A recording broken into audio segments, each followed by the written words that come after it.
2년 전 우리가 함께 영화를 보고 이야기를 나누었던 독일의 신학자 디트리 보네퍼 목사를 기억하실 것입니다. 보네퍼가 나치에 의해 죽임을 당하기 전에 미국을 2번 방문하게 됩니다.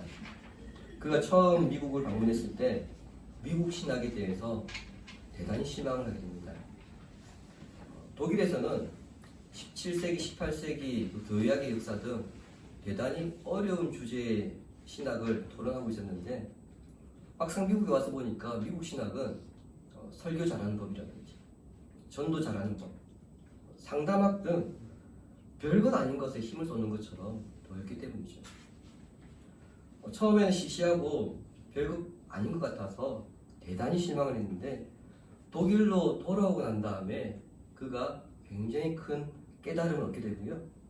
그의 신학의 방향성, 목적이 바뀌게 됩니다. 그것은 오늘 우리에게 신학이 어떤 의미인가 이것을 생각하게 된 겁니다. 사색적인 신학이 지금 나치 정권 하에서 우리에게 무슨 의미가 있는가? 반대로 표현하자면 히틀러의 독재가 오늘 교회에 어떤 의미가 있는가 하는 실제적인 문제를 고민하게 되면서 행동하는 신학으로 변모하게 됩니다.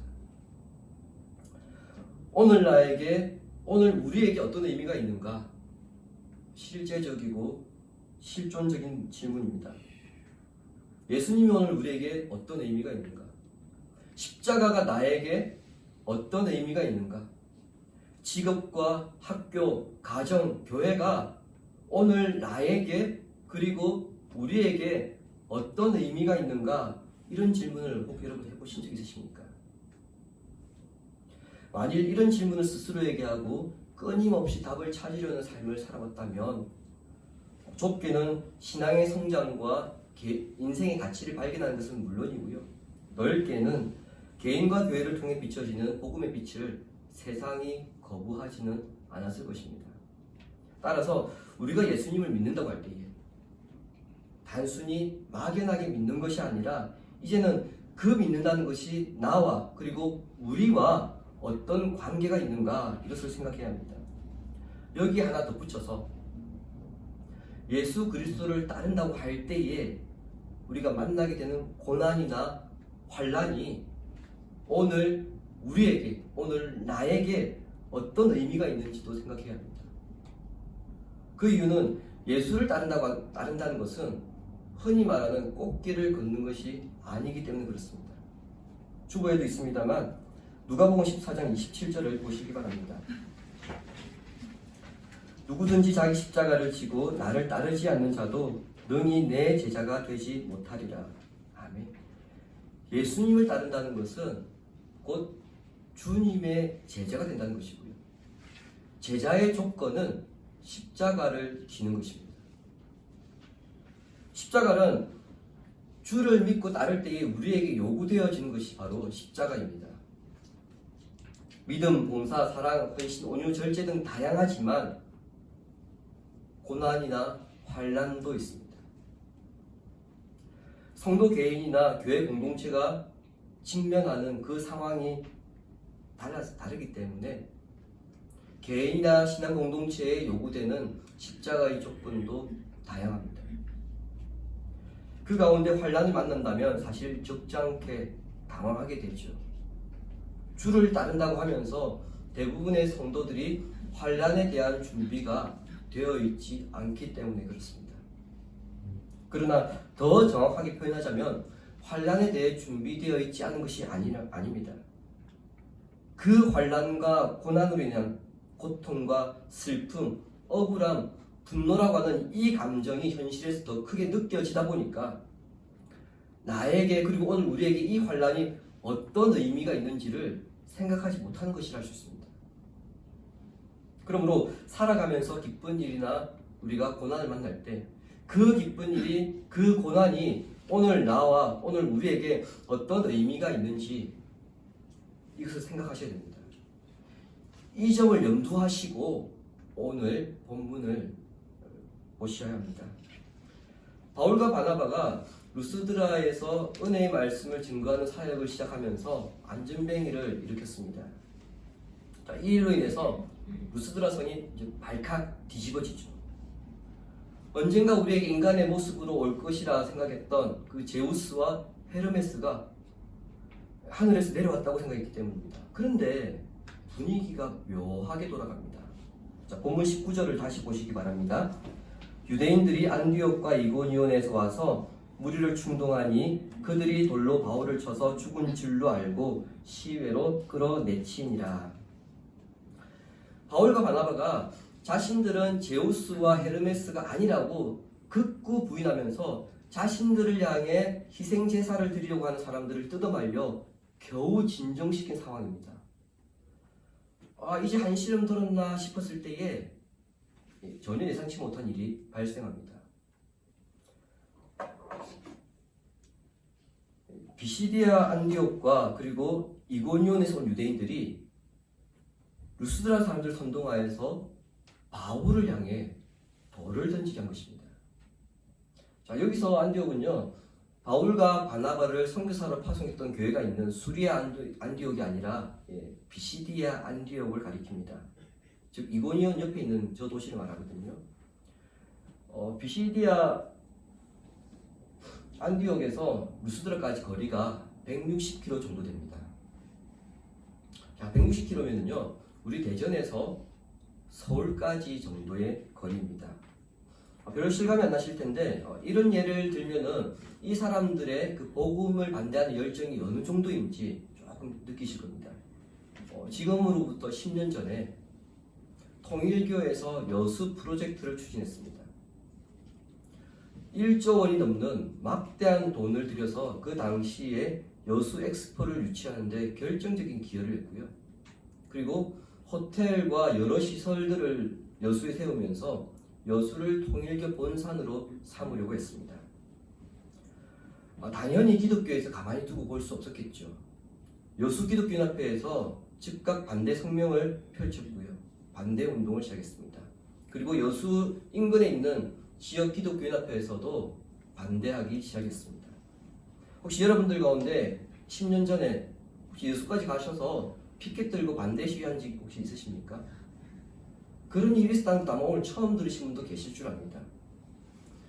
저는 당시 부산에 있었거든요. 부산에서 여수까지 차로 2시간이면 가는 거리인데 저 역시 마음속으로 기도만 할 뿐 직접 그곳에 가서 반대 시위를 한 적은 없습니다.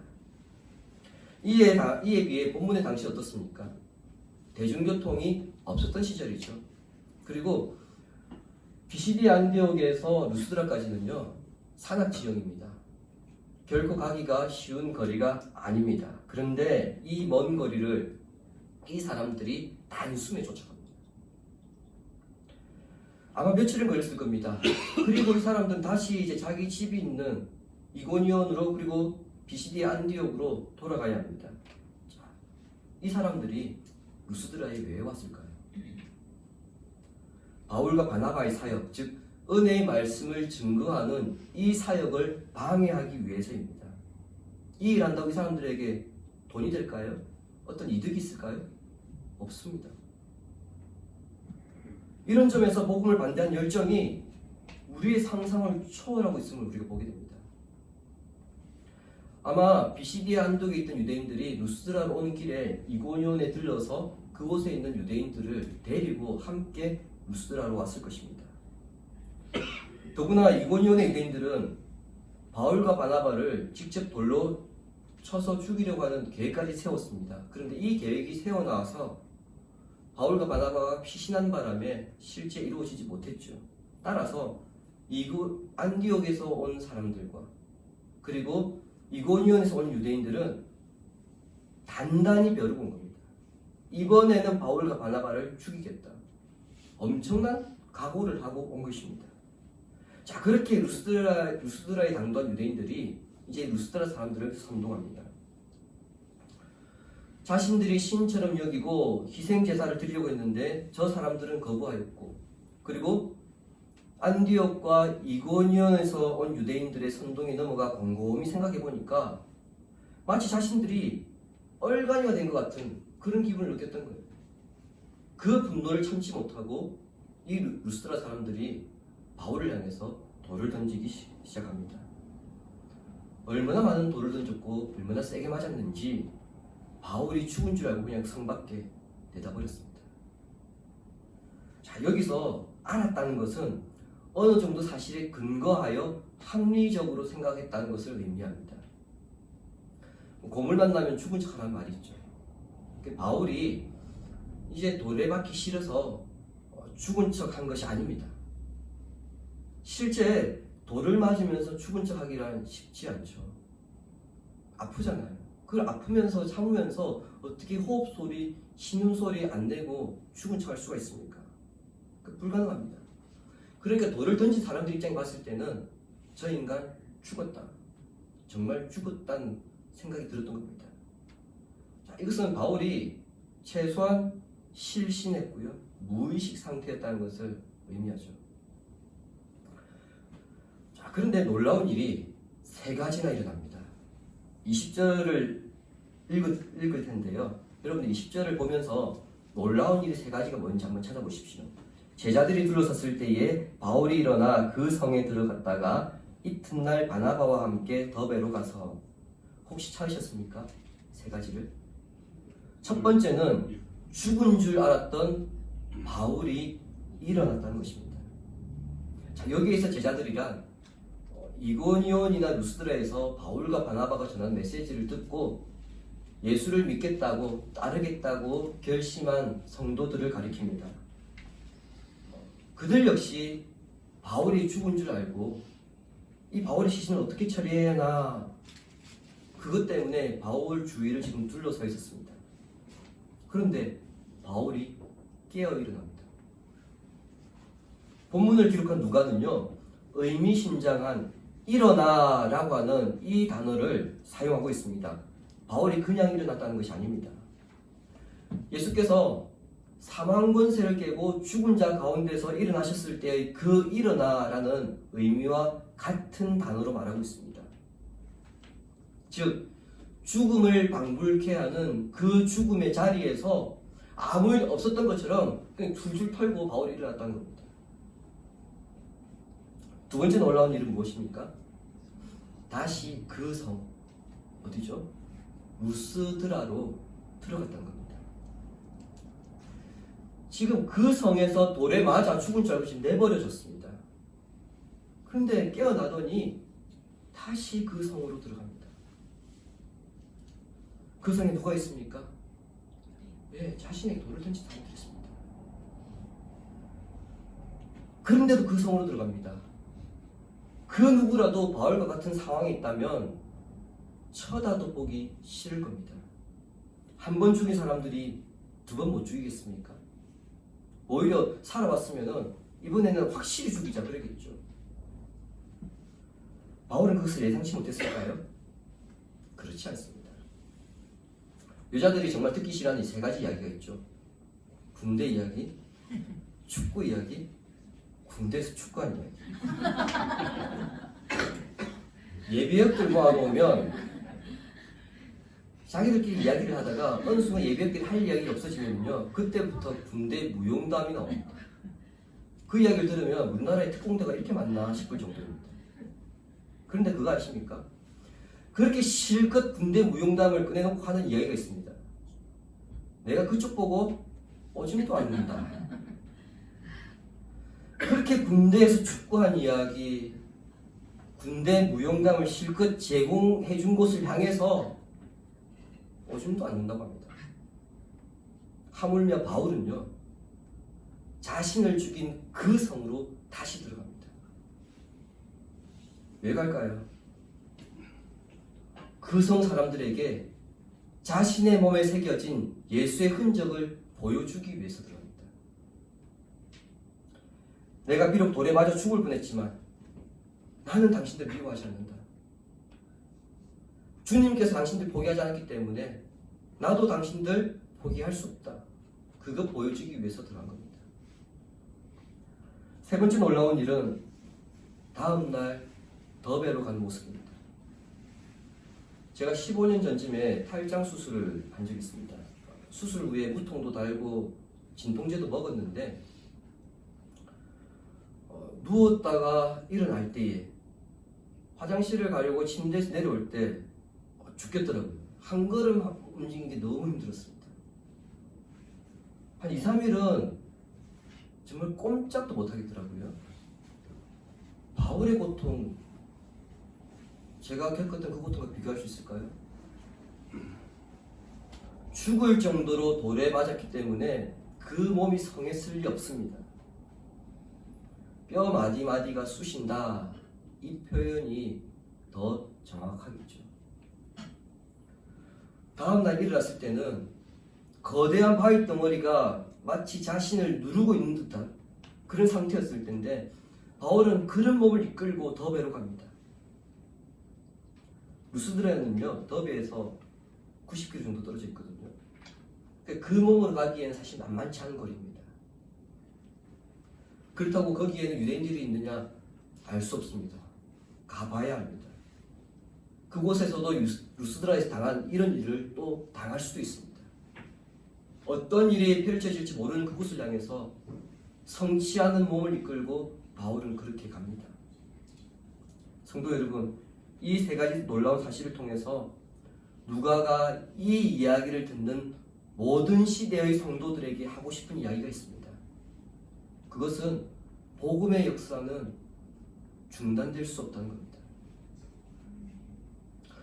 복음이 퍼지는 것을 막기 위해 죽이려 하면 하나님께서 보호하시고 살리시며, 복음을 못 전하도록 겁을 주면 하나님께서 담대하게 하시고, 복음을 전하지 못하게 하기 위해서 거대한 산과 같은 절망이 닥쳐오면 복음의 열정을 오히려 더 불타오르게 하셔서 복음의 깃발이 계속해서 세워지게 하시더라는 겁니다. 누가가 지금 하고 싶은 얘기가 이것입니다. 우리는 지금 바울과 바나바의 전도 여행을 계속 짚어가면서 이 사실을 확인하는 가운데 있습니다. 바울과 바나바는 더베에 가서도 많은 복음의 결실을 맺습니다. 그리고 더베를 반환점으로 지도해 보시는 것처럼 왔던 길로 이제 다시 되돌아가면서 자신들을 파송했던 교회 수리아 안디옥으로 이제 돌아갑니다. 바울과 바나바가 더베에서 이제 반환점을 돌아서 이제 수리아 안디옥까지 그 가는 길에 자기가 그동안 세웠던 교회들을 다시 돌아보거든요.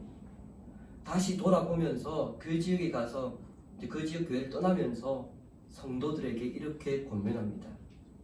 바울이 각 지역에 있는 교회들에게 하는 이 권면은 대단히 중요하기 때문에 우리 다시 한번 읽도록 하겠습니다. 22절입니다. 제자들의 마음을 굳게 하여 이 믿음에 머물러 있으라 권하고, 또 우리가 하나님의 나라에 들어가려면 많은 환난을 겪어야 할 것이라 하고. 제가 지난 수요 성경 공부 때 잠시 언급하였습니다만, 로마 제국 당시에 예수를 믿는다는 것은 사실 쉬운 문제가 아니었습니다. 경우에 따라서는 목숨을 잃어야 했고요. 경제적 손실을 입는 것은 이것은 아주 기본이었습니다. 예수를 믿음으로 겪어야 하는 고난은 그게 무엇이 되었던 간에 우리가 상상하는 그 이상이었습니다. 오늘 우리 현실에서는 그렇게까지 핍박을 당하지 않습니다. 하지만 그들에게는 오늘과 내일 당장 일거리가 없고 먹을 것이 없어서 겨우겨우 생명을 연장한 한이 있더라도 이 길 아니면 안 된다고 하는 결단이 있지 않으면 예수 그리스도의 복음을 붙잡을 수 없는 상황이었습니다. 그렇게 핍박을 당한 대표적인 사람이 누구입니까? 바울이고요. 그 바울이 당장 자신들 눈앞에 있습니다. 그가 제자들에게 한 권면의 핵심은 두 가지입니다. 하나는 믿음에 계속 머물러 있으라는 겁니다. 예수님을 처음 영접하고 회심하였을 때는 성령께서 역사하심으로 말할 수 없는 감동과 기쁨이 있습니다. 그 구원의 확신으로 이 사람들 역시 가득 찼을 겁니다. 그런데 여러분들도 한번 경험해 보십시오. 시간이 지나면서 어떻던가요? 그 감동과 그 확신과 그 기쁨이 시간이 지나면 조금씩 줄어들기 시작합니다. 그러다가 핍박이 강해지다 보면 그때는 줄어드는 정도가 아니라 믿음이 흔들리게 됩니다. 내가 이 길로 가야 되나? 아니면 다시 돌아갈까? 여기서 그만할까? 그런 결단의 순간에 서게 됩니다. 따라서 바울은 믿음이란 한 번 시작되면 중간에 포기하는 것이 아니고 성화의 과정이 끝나는 그날까지 어떤 상황에서도 계속되어야 한다고 권면하고 있는 겁니다. 빌립보서 3장 13절과 14절 보시기 바랍니다. 형제들아, 나는 아직 내가 잡은 줄로 여기지 아니하고 오직 한 일, 즉 뒤에 있는 것은 잊어버리고 앞에 있는 것을 잡으려고 표대를 향하여 그리스도 예수 안에서 하나님이 위에서 부르신 부름의 상을 위하여 달려가노라. 아멘. 과거에 예수를 믿게 된 것, 내가 과거에 열심히 섬긴 것, 그것에 만족하지 말고 거기에 머물러 있지 말고 결승점을 향해 달려가는 선수들처럼 완전한 구원을 붙잡기 위해 끝까지 믿음의 경주를 계속해 나가라고 지금 제자들에게 권면한 것입니다. 두 번째 권면은 하나님 나라에 들어가려면 많은 환난을 받아야 한다는 겁니다. 한글 성경에는 지금 우리 이 번역이 빠져 있는데요. 헬라어 성경과 그리고 영어 성경을 가지신 분들은 아마 확인하실 수 있는데 강한 의무를 나타내는 조동사가 들어가 있습니다. 그리고 환난으로 번역된 단어는요, 고난이나 괴롭힌 상황이나 시련을 가리킵니다. 그래서 좀 더 정확하게 번역하면 이렇습니다. 하나님 나라에 들어가려면 자신을 괴롭히는 많은 상황들을 반드시 겪어야 한다. 다시 한번 읽어드릴게요. 하나님 나라에 들어가려면 자신을 괴롭히는 많은 상황들을 반드시 겪어야 한다. 많은 상황들이라고 했기 때문에 한두 가지가 아니라 신앙 때문에 충돌되는 여러 가지 상황들을 가리킵니다. 이와 같은 의미를 가진 말씀이 성경에 또 있습니다. 그 구절을 통해서요, 우리는 왜 하나님의 나라에 들어가려면 많은 환난을 피할 수 없는지, 반드시 경험해야 되는지, 겪어야 되는지 그 이유를 찾을 수 있습니다. 히브리서 12장 8절 우리 함께 읽겠습니다. 징계는 다 받는 것이거늘 너희에게 없으면 사생자여 신하들이 아니니라. 아멘. 무슨 말씀입니까? 하나님의 아들, 하나님의 자녀라고 한다면 징계는 당연히 있다는 겁니다. 우리 한글 성경에 지금 징계로 번역이 되어 있는데 헬라어 성경과 NIV 영어 성경에는요, 이 징계가 디스플린입니다.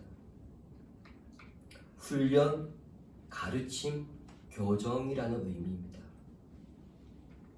이런 이미지를 종합해서 해석해야 합니다. 하나님 나라는 누가 들어가는 곳입니까? 하나님의 자녀가 들어가는 곳입니다. 그렇다면 하나님의 자녀에 합당하도록 훈련을 받아야 하고 가르침을 받아야 하며 잘못한 것에 대해서는 교정을 받아야 됩니다. 개인마다 믿음의 정도가 다릅니다. 개인마다 신앙생활의 환경이 다릅니다. 개인마다 말씀에 순종하는 정도가 다릅니다. 따라서 하나님은 다양한 방법으로 개인에 맞는 맞춤식 교육을 하시는데 그것 중에 하나가 무엇입니까? 환난이고 고난이고 때로는 징계라는 겁니다. 주님이 사랑하신 성도 여러분, 바울이 그리스도를 따르겠다고 결심한 성도들에게 한 이 권면을 다시 들어보시기 바랍니다. 우리가 하나님 나라에 들어가려면 많은 환난을 겪어야 할 것이라. 우리가 하나님 나라에 들어가려면 많은 환난을 겪어야 할 것이라. 이제 이 환난의 의미가 조금 눈에 들어오십니까? 다시 말씀드리지만 이 환난은 아버지 되시는 하나님께서 그분의 자녀들을 하나님의 나라로 인도하시기 위한 양육 방법입니다.